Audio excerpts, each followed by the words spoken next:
Bagaimana sih cara memuja dan memuji Tuhan yang sebenarnya?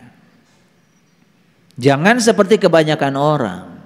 Tuhan yang gaib disembah, dipuja, dipuji. Tetapi Tuhan yang maha nyata, makhluk-makhluk ciptaan Tuhan yang ada di sekitar dia, itu kemudian direndahkan dengan kata-kata yang penuh dengan kebencian kepada orang lain. Ya? Oke, baik. Saya akan mulai dari hal yang sederhana. Para sahabat bisa melihat di tayangan layar berikut, saya akan mulai ngobrol dari Quran surat Al-Baqarah ayat 186.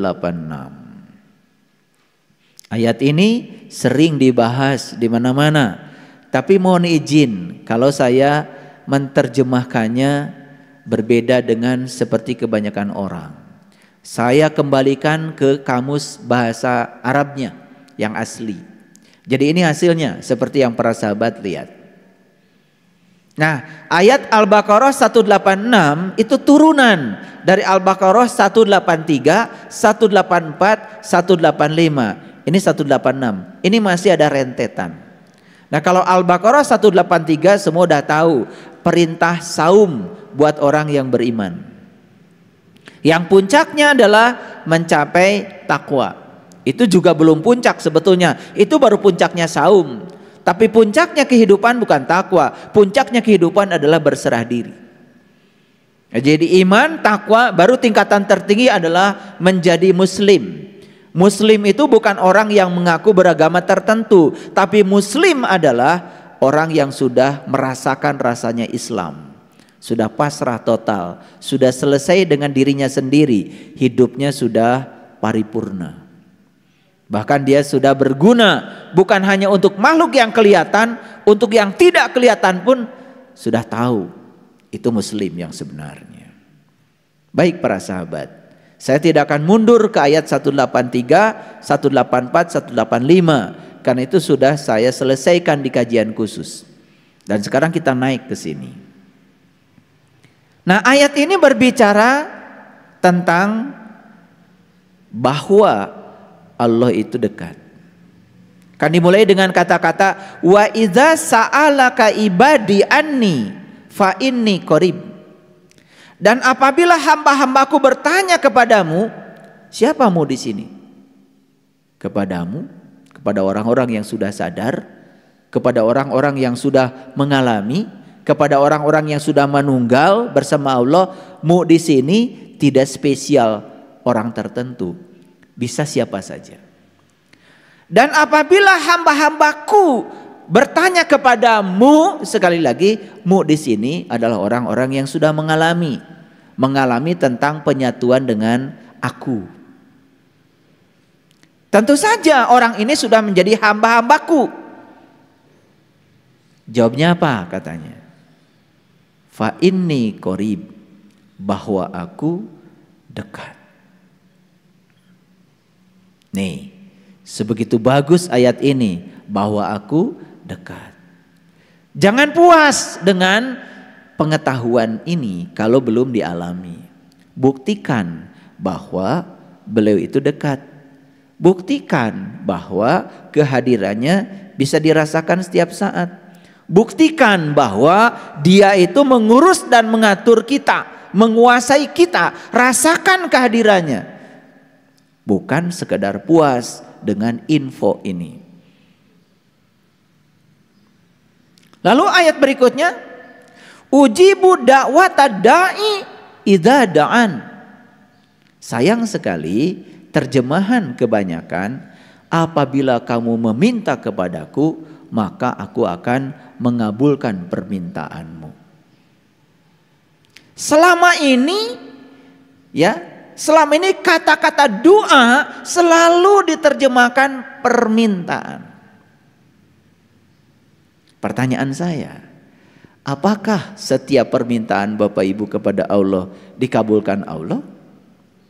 Kan kenyataannya tidak.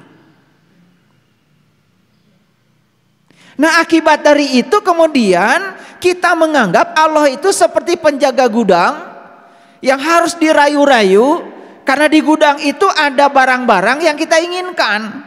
Jika perlu disogok saja. Atau cari orang-orang yang bisa meluluh lantahkan hatinya Allah supaya gudangnya dibuka dan kita bisa ngambil yang kita mau. Begitu? Gak sopan sama Allah. Makanya izin kalau saya menerjemahkan berbeda. Lihat terjemahan saya. Ujibu da'watad da'i idza da'an. Aku mengabulkan undangan orang yang mengundang apabila dia mengundangku. Ulangi. Aku mengabulkan undangan orang yang mengundang apabila ia mengundangku. Ujibu da'watad da'i idza da'ani. Nah, kalau diterjemahkan begini, betul nggak Allah mengabulkan? Ketika kita mengundang Allah, betul nggak Allah mengabulkan undangan kita? Betul nggak beliau hadir? Pertanyaan saya, sudah tahu nggak cara mengundang Allah? Sudah tahu belum? Nah ini jarang ditanya ini detailnya. Coba kalau mau mengundang seseorang yang dianggap orang penting. Orang penting nih, bukan Allah. Orang penting datang ke rumah kita. Saya nanya nih, jujur ya, persiapan gak di rumah? Apa yang disiapkan? Beres-beres rumah? Yes. Bersih-bersih rumah? Yes. Nanti orang penting ini akan tidur di kamar mana? Dibereskan kamarnya? Yes. Dikasih yang bagus? Yes. Nanti orang penting ini akan ke WC kita yang mana? Dibersihkan WC-nya? Yes. Ini orang penting ini nanti makannya apa? Disiapkan makanannya?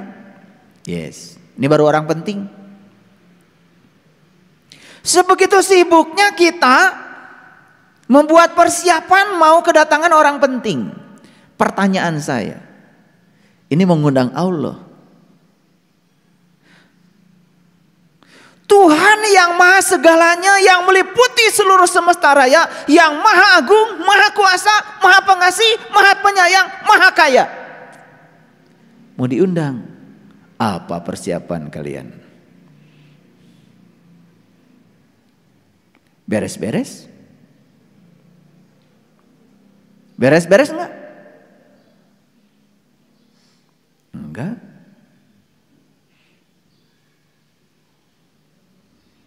Bagaimana beliau bisa diundang? Bagaimana bisa hadir memenuhi undangan kita? Harusnya siapa yang mengundang berarti menyiapkan diri untuk kehadiran tamu undangan kita. Beres-beres enggak? Bersih-bersih enggak? Wah, Allah mau hadir di rumah saya ini, rumah ciptaannya. Saya bersih-bersih, gak berpikir buruk, tidak berprasangka buruk pada orang, tidak berkata kasar pada orang, gitu enggak? Harusnya kan begitu, beres-beres. Saya yakin begitu kita membuat undangan dan kita menyiapkan undangan untuk kehadiran yang diundang, apakah dia hadir? Hadir. Dia yang maha cinta akan hadir sebagai cinta pada diri kita. Dia yang maha luas akan hadir sebagai keluasan dalam diri kita. Dia yang maha gagah akan hadir sebagai kegagahan pada diri kita. Dia yang maha berwibawa akan hadir menjadi wibawa dalam diri kita. Begitu kita tahaluk bi ahlakillah, menjadi seperti ahlaknya Allah. Bukankah secara tidak langsung beliau sudah hadir dalam diri kita, mewujud menjadi sifat-sifat kita? Bukankah itu kehadiran? Bisa nggak melihat Allah ketika kita sudah mengkondisikan seperti itu? Coba. Ketika kita kegelapan dan kita melakukan kejahatan, ada perasaan nggak dalam diri kita terpisah dari Allah. Betul nggak? Berarti kalau begitu kita mengkondisikan diri untuk kehadiran Allah, berarti kita secara langsung akan merasakan kehadirannya dalam diri kita. Dan kehadirannya itu akan membentuk akhlak kita sendiri. Paham? Oke. Jadi ulangi ya. Aku mengabulkan undangan orang yang mengundang apabila ia mengundang. Uji budak watadai ida da'ani. Sebetulnya keren kalau diartikan begitu.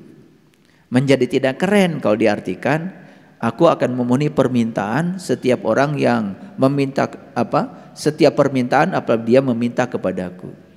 Kenyataan Allah tidak mengabulkan setiap permintaan kita. Kenapa? Kan Allah tuh tahu yang terbaik bagi kita. Karena Allah tahu yang terbaik bagi kita, maka tidak semua permintaan kita dipenuhi. Karena jangan-jangan permintaan kita itu kita sendiri tidak tahu akibat dari yang kita minta. Pernah gak minta rezeki kepada Allah? Banyak banget tanpa batas. Pernah? Sering, itu mah pasti. Tahu gak apa yang terjadi kalau kita memiliki rezeki tanpa batas itu? Kan tidak tahu. Betul nggak? Makanya Allah kasih rezeki yang terbatas untuk kebaikan kita, karena beliau tahu yang terbaik bagi kita. Makanya saya bilang tadi, merengek-rengek kepada Allah, mengatur-ngatur Allah, mendikte Allah, sama dengan mengajari Allah bagaimana cara Allah menunaikan tugasnya. Pertanyaan saya tolong dijawab jujur. Apa masuk akal kita yang tidak tahu mengajari Allah yang maha tahu? Jawab dulu, masuk akal nggak? Sekali lagi, masuk akalkah kita yang tidak tahu mengajari Allah yang maha tahu? Tidak? Jawab yang kedua, suka melakukan itu?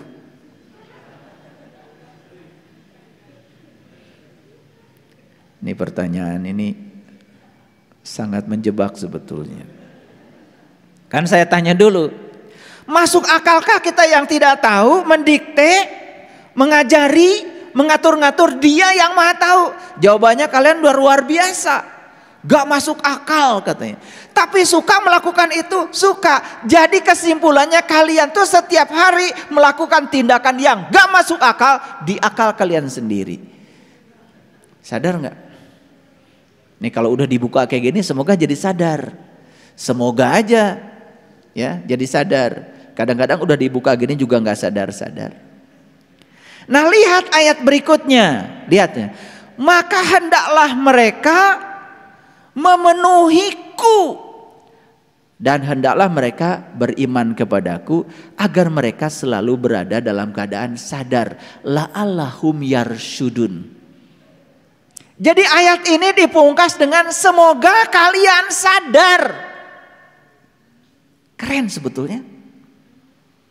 Makanya izin saya menerjemahkan ayat ini agak berbeda. Mari kita lihat ya, mohon maaf ya kalau kita melihat yang ada. Nah, bukan saya mau membandingkan ya, ini lihat yang ada. Dan apabila hamba mauku bertanya kepadamu tentang aku, maka jawablah bahwasanya aku adalah dekat. Aku mengabulkan permohonan orang yang berdoa apabila ia bermohon kepadaku. Dan doa diartikan memohon. Padahal kata-katanya tadi ya, aku mengabulkan undangan orang-orang yang mengundangku apabila dia mengundangku. Ujibu da'wata da'i ida da'ani, mengundangku. Jadi sebetulnya Allah itu hanya ingin diundang. Hanya ingin diundang. Hanya ingin disadari kehadirannya. Hanya ingin disadari sepenuhnya bahwa beliau itu sebetulnya tidak pernah meninggalkan kita. Oke, lanjut. Berikutnya apa? Maka dalam mereka itu memenuhi segala perintahku. Nah, makanya lalu kita ini kan menjalankan perintahnya. Dan setelah menjalankan perintahnya, apa yang kita lakukan? Ayo jujur. Meminta-minta kan? Dan kita punya pikiran kalau semakin menjalankan perintahnya, semakin dekat dengan Allah, semakin gampang memintanya, begitu? KKN.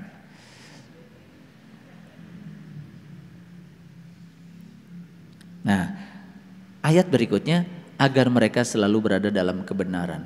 Padahal ayatnya apa? Coba lihat. Falyastajibu li wal yu'minu bi la'allahum yarshudun. Supaya kalian sadar.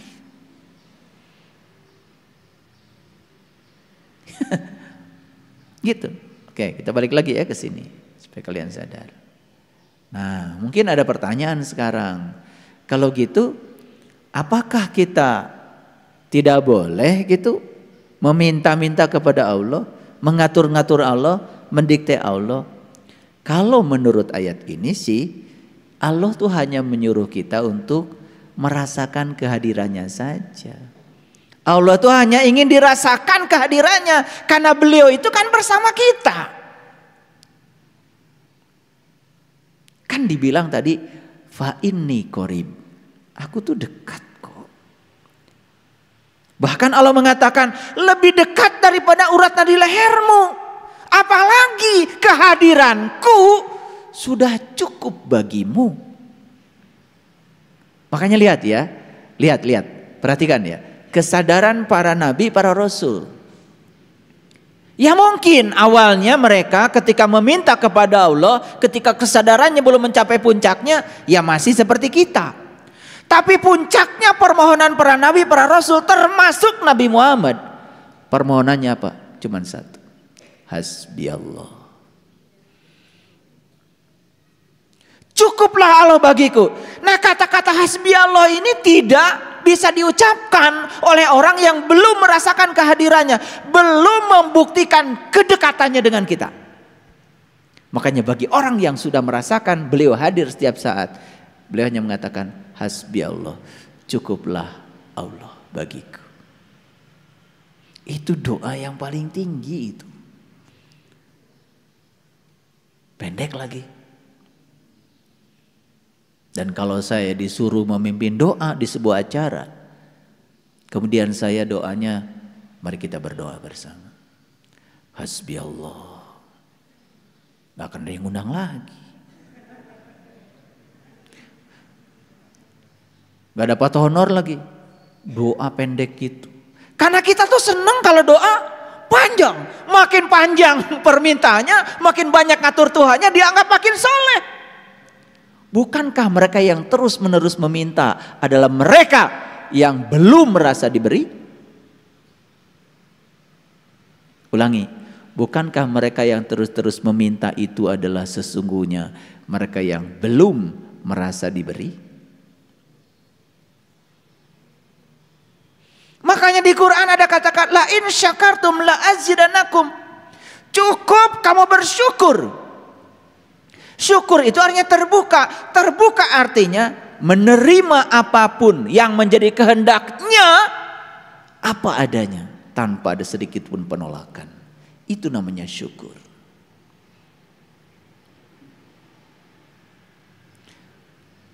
Jadi saya diundang oleh sahabat saya. Ayah, ada waktu. Kenapa? Syukuran. Rumah sudah berdiri megah. Datang saya. Nah, saya nunggu. Kapan ya dia nunggu?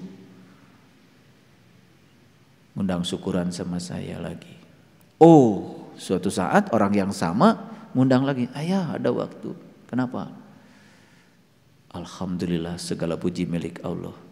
Usaha saya sekarang bangkrut, ayah. Bisa datang untuk memenuhi syukuran? Datang juga saya. Jadi syukur itu harusnya begitu. Rumah berdiri hebat, bikin tumpeng. Usaha bangkrut pun bikin tumpeng. Pernah nggak kalian begitu? Itu. Karena kita itu syukur itu yang dimaksud adalah kita bahagia karena Allah memberi yang kita ingin. Saat Allah memberi yang tidak kita ingin, kan gak syukur? Nah loh, syukuran macam apa yang semacam ini?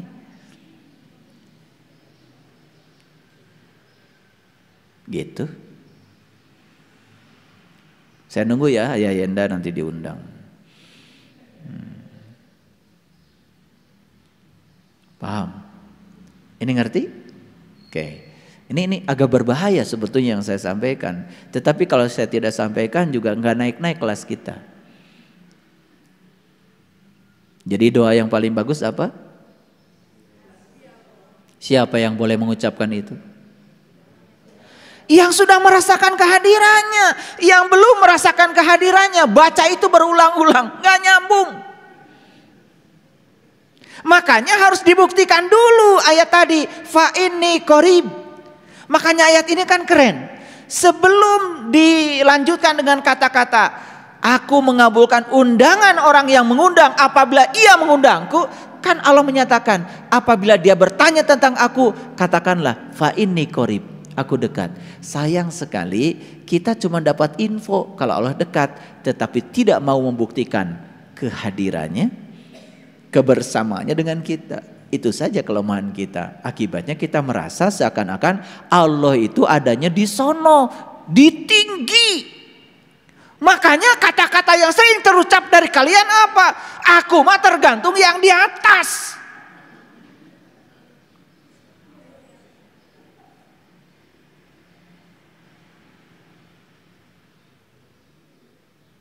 Lalu apa yang terjadi saat kita bermohon? Tangan kita di atas. Apalagi mau difoto.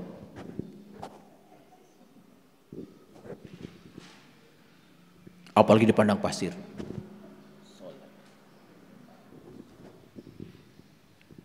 Pakai dandanan macam-macam. Lagi berdoa. Meminta kepada yang di atas. Tolong tunjukkan pada saya, adakah di Quran Allah mengatakan aku di atas? Gak ada. Aku bersamamu dimanapun kamu berada. Nah oleh karena itu, tolong. Sadar sedikit. Lihat ayat ini. Kelihatan? Bagaimana metode mengundang Allah versi Al-Quran? Lihat, ini Quran surat Al-A'raf ayat 55. Bahasa Arabnya gini, Udu'u rabbakum tadarruan wa khufyatan. Ulangi, Udu'u rabbakum tadarruan wa khufyatan.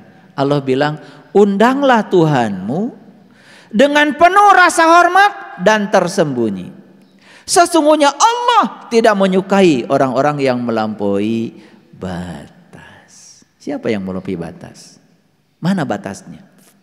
Yang melampaui batas itu adalah yang suka ngatur-ngatur Allah dengan pikirannya yang tanpa batas. Melampaui batas itu kan artinya udah dikasih batasnya segini, dia lampaui. Bukan bersyukur terhadap yang ada, terus berangan-angan memikirkan yang tidak ada. Itu yang disebut melampaui batas. Makanya orang yang terus merengek-rengek meminta yang tidak ada, dia akan lupa pada apa yang ada. Nih harus dijelaskan nih melampaui batas, karena kadang nggak ngerti. Melampaui batas berarti ada batas dilampaui. Mana batasnya? Batasnya adalah apa yang terjadi pada dirimu, itulah batasmu. Terima saja. Tapi karena tidak mau menerima yang terjadi saat ini, mulai memikirkan yang tidak terjadi, yang angan-angan pikirannya, itu namanya melampaui batas. Ayo lihat saya semuanya. Jadi mengundang Allah dengan cara dua. Satu, ini Quran nih. Udu'u rabbakum tadarruan. Satu, harus penuh rasa hormat, tadarru. Tahu penuh rasa hormat?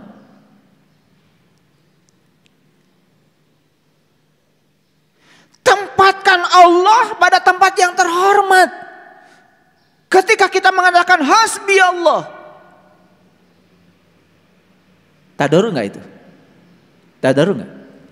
Cukuplah Allah bagiku. Tadarru nggak? Tadarru banget. Berarti Allah dihargai kehadirannya. Allah dirasakan kehadirannya. Itu tadarru. Allah maha luas, minta yang luas. Kalau mau diartikan itu adalah sebagai suatu permintaan. Tetapi kan sesungguhnya kehadirannya saja sudah cukup.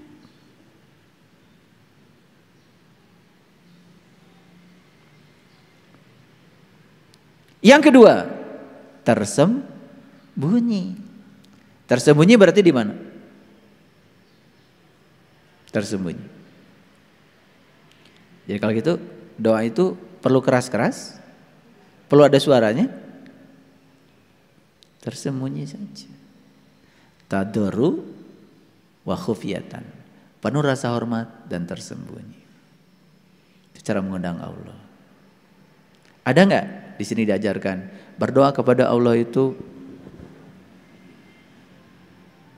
Ya Allah, ya Allah.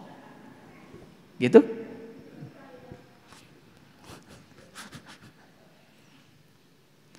Itu kalau mau syuting begitu. Tapi Quran mengajarkan cara berdoa, cara mengundang Allah itu cuma dua aja. Tadarru wa khufyatan.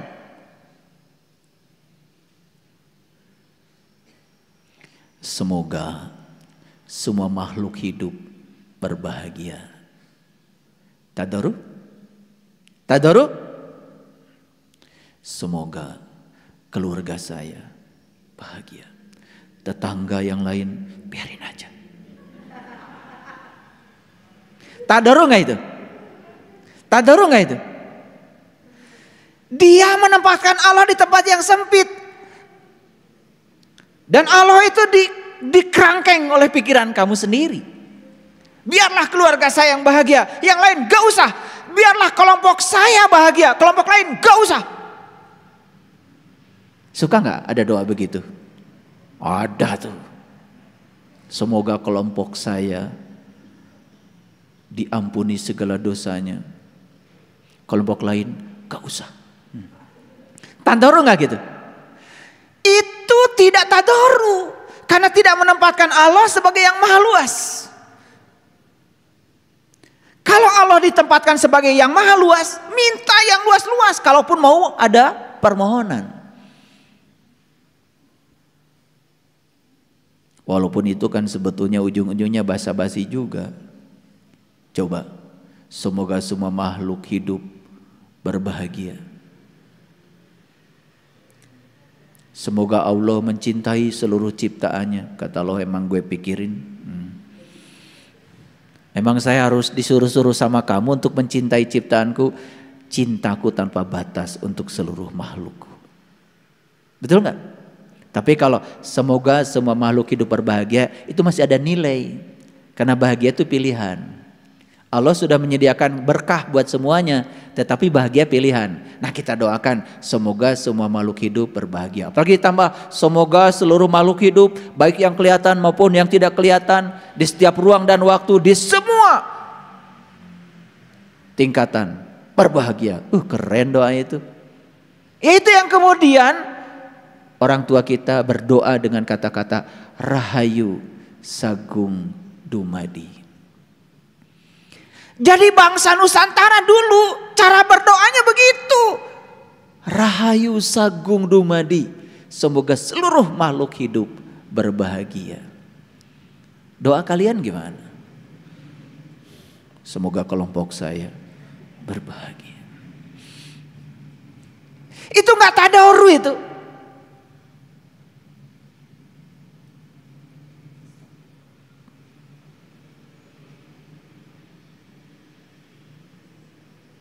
Oke, yang kedua, perhatikan saya. Quran surat Al-A'raf ayat 180. Ini kata-katanya sangat luar biasa. walillahil asmaul husna fad'uhu biha. Nah, ada juga fad'u. Walillahil asmaul husna terjemahnya, dan dialah zat yang maha baik. Maaf kalau berbeda. Karena saya mengartikan asma itu bukan nama, bukan sebutan. Asma itu adalah zat. Karena diterjemahkan menjadi nam. Nam itu bahasa Urdu, nam itu artinya zat. Bahasa Arabnya adalah ajrun. Jadi bagi saya, walillahil asmaul husna artinya dan Allah zat yang maha baik. Betul Allah maha baik? Luar biasa ya Allah. Betul nggak? Seburuk apapun kita tetap saja kita bisa bernafas, bisa melangkah, bisa memegang, bisa melihat. Wah, luar biasa. Ya, Kak Gores lagi nyiksik bawang di dapur, langsung Allah bertindak. Seluruh sel-selnya diperintahkan untuk menyusun diri. 2-3 hari garing. Masa tidak terasa kehadiran Allah di situ? Ya, iya. Dicocok rengit, digaro, burung. 2-3 hari itu ayat. Luar biasa ya, cinta kasih Allah. Luar biasa. Yang gitu aja kadang-kadang banyak lupanya ya. Kemarin bentol, sekarang nggak ada. Nggak ingat tuh sama Allah. Ingat tarason we.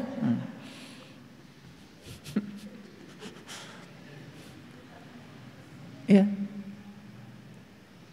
Itu jadi tidak ingat siapa yang menyembuhkan itu. Padahal hasbi Allah, kehadirannya sudah cukup. Lihat saya sekarang. Dan Allah zat yang maha baik, undanglah dia dengan kebaikannya. Jadi cara mengundang Allah itu dengan kebaikannya. Makanya Asmaul Husna ada 99. Coba yang pertama apa? Ar-Rahman, Ar-Rahim, Al-Malik, Al-Qudus, As-Salam, Al-Mu'min, Al-Muhaimin, Al-Aziz, Al-Jabbar. Terus puncaknya apa? As-Sabur. Apa maknanya? Ternyata sabar itu baru akan dicapai oleh seseorang kalau sudah melewati Ar-Rahman Ar-Rahim yang 98. Makanya di Quran dikatakan wasta'inu bisobri. Minta tolonglah dengan sabar. Jadi minta tolong itu bukan tolong Allah, bukan gitu. Sabar aja. Karena sabar itu sudah minta tolong. Oh, ini tingkatan tinggi. Jadi kalau gitu meminta tolong itu dengan satu kata atau dengan 99. Karena sabar itu nomor 99 tidak tercapai kalau tidak dimulai dengan Ar-Rahman, Ar-Rahim, Al-Malik, Al-Qudus sampai As-Sabur. Makanya Quran memerintahkan minta tolonglah kepada Allah dengan sabar. Jadi tidak ada di Quran dikatakan minta tolonglah kepada Allah dengan cara tolong Allah, nggak ada di Quran, nggak ada. Tapi wasta'inu bisobri, minta tolonglah kepada Allah dengan sabar. Udah sabar aja, itulah cara minta tolong yang tadoru.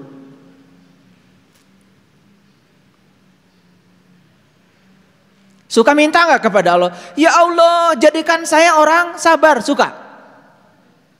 Nggak ada di Quran. Cukup kamu jadi orang sabar saja. Itu minta tolong kepada Allah.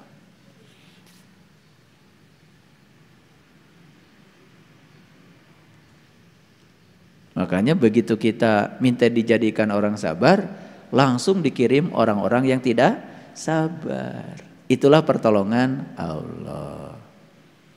Dan kalian selama ini salah ngaji. Allah tuh dianggap Doraemon. Ketika minta kantong ajaib, datang kantong gitu. Allah itu bekerja by proses. Ketika minta sabar, dihadirkan yang tidak sabar. Ketika minta jadi orang baik, dihadirkan orang-orang yang tidak baik. Ketika ya Allah tumbuhkan cinta kasihku padaku, dihadirkan orang-orang yang membenci kita.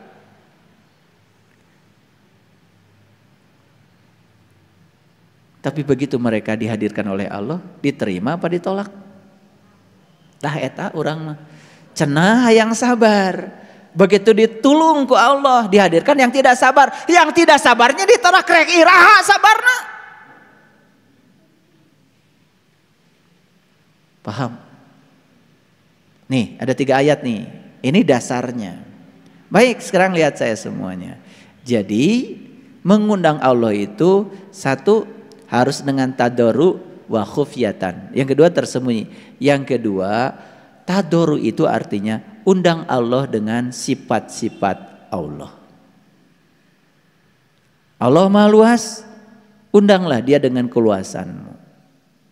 Jadilah orang yang luas, jangan jadi orang yang sempit.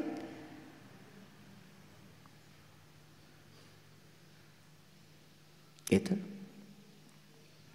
Nah, makanya saya sering mengatakan kalau doa itu dianggap sebagai suatu permintaan, sebetulnya apa yang kita pikirkan, apa yang kita ucapkan, apa yang kita lakukan berulang-ulang, itulah yang akan membangun realitas. Hati-hati dengan pikiran, hati-hati dengan perkataan, hati-hati dengan perbuatan. Kalau itu diulang-ulang, itu yang akan terjadi. Makanya saya sudah mengajarkan, mulai dari sekarang berhenti membicarakan sesuatu yang kalian tidak suka. Berhenti membicarakan sesuatu yang kalian tidak suka.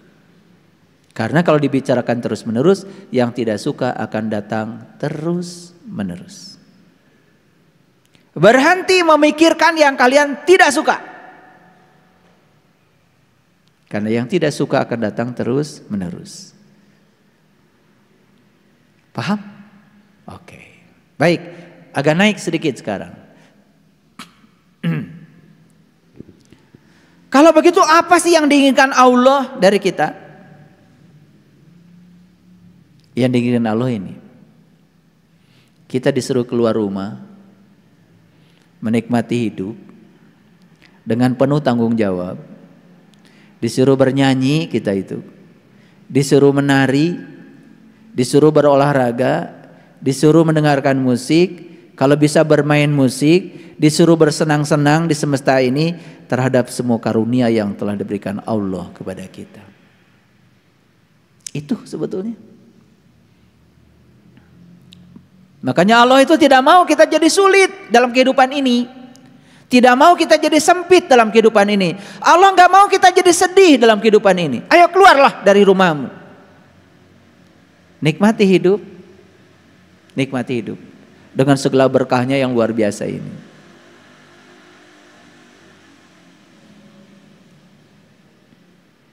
Ya.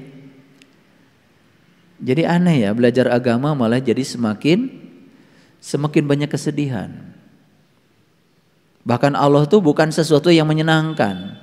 Allah itu seakan-akan sosok yang menakutkan. Betul? Bahkan Allah itu digambarkan sebagai sosok yang menakutkan, tukang menyiksa, mengazab, menciptakan neraka, membakarnya habis.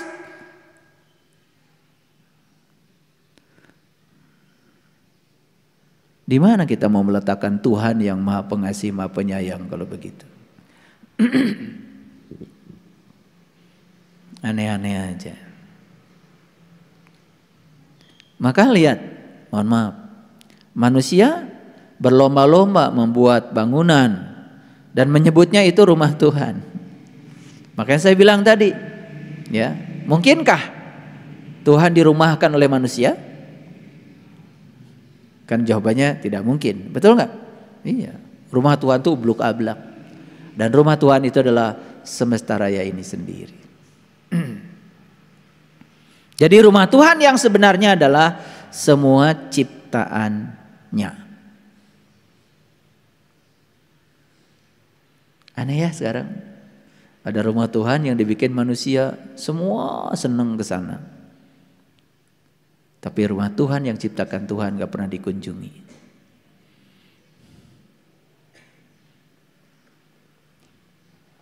Aneh. Padahal mengunjungi rumah Tuhan yang ciptaan Tuhan gak perlu pakai ongkos.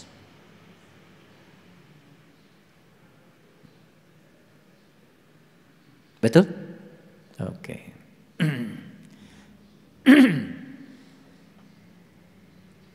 Inilah ayatnya.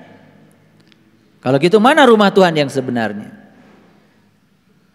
Surat Ali Imran ayat 96. Izin kalau saya memperbaiki terjemahannya supaya sesuai dengan yang ada dalam bahasa Arabnya.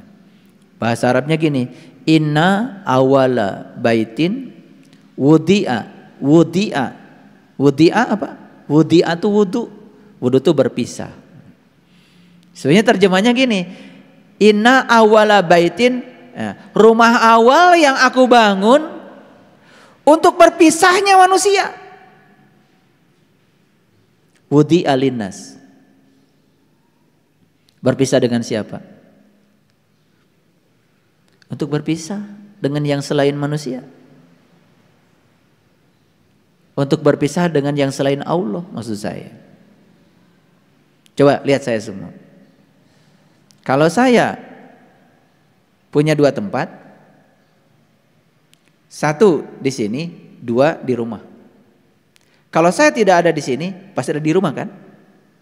Kalau saya tidak di rumah, saya ada di sini kan? Tempat saya kan cuma 2. Oke? Lihat saya sekarang. Kalau saya melekat tangan saya pada kursi ini, jelas dong, saya tidak bisa berpisah dengan kursi ini. Tapi kalau saya berpisah dengan kursi ini, saya tidak melekat. Kan keadaan cuma begitu. Kalau berpisah tidak melekat. Kalau melekat tidak berpisah. Oke?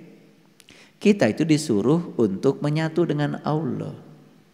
Bagaimana kita menyatu dengan Allah kalau belum berpisah dengan yang selain Allah? Maka Allah menciptakan rumah untuk kita berpisah dengan yang selain Allah. Itulah rumah awal yang Allah ciptakan. Di mana? Di sini. Begitu kita meniti ke dalam diri, berpisah nggak dengan yang di luar? Bisa nggak ngomongin orang? Bisa nggak mikirin keburukan orang? Nggak bisa. Itu namanya setannya dibelenggu. Itu namanya saum secara hakikat. Makanya begitu saum, setan dibelenggu. Karena kita berpisah. Walaupun beberapa detik saja. Fana kan? Menyatu dengan Allah berarti berpisah dengan yang selain Allah. Makanya wudi'a itu artinya berpisah. Inna awla baitin wudi'a linnas. Tapi banyak yang mengartikan wudi'a jadi tempat berkumpulnya manusia. Manusia dengan siapa? Manusia dengan manusia. Padahal yang paling penting adalah berkumpul manusia dengan Allah. Kalau manusia berkumpul dengan Allah, semua manusia berkumpul dengan Allah, kan semua manusia menjadi hasbi Allah. Betul nggak? Merasakan kehadiran Allah. Dan setiap manusia merasakan kehadiran Allah, tidak ada lagi keterpisahan dengan Allah. Baik nggak semua manusia? Baik. Dan baiknya semua manusia bisa di mana saja. Kan ada orang baik itu lagi umroh baik, lagi tidak umroh kan tidak baik. Karena lagi umroh kan ada yang namanya ihram. Jangan berkata dusta. Kita lagi ihram. Nanti kalau sudah selesai, gak apa-apa.